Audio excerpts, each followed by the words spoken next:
Hello दोस्तों, ये कहानी है दो दोस्तों की जो एक दिन सुबह घूमते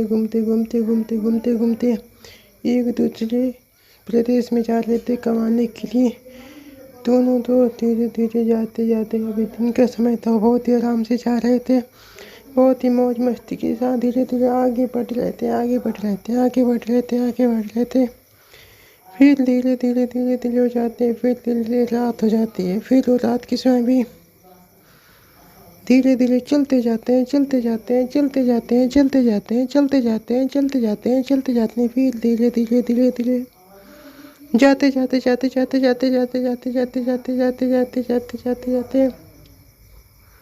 और रात का समय भी धीरे धीरे पार कर जाते हैं। और फिर धीरे धीरे सुबह होने लगती है। फिर धीरे सुबह की रानी उनके पास आती है और फिर वो धीरे धीरे सुबह में भी धीरे धीरे चलने लगते हैं। चलते जाते हैं।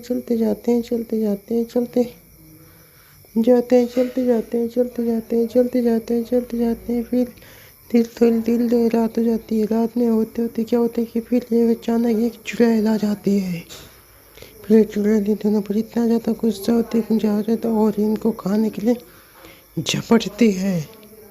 तो कहानी इसलिए तो चैनल को सब्सक्राइब करके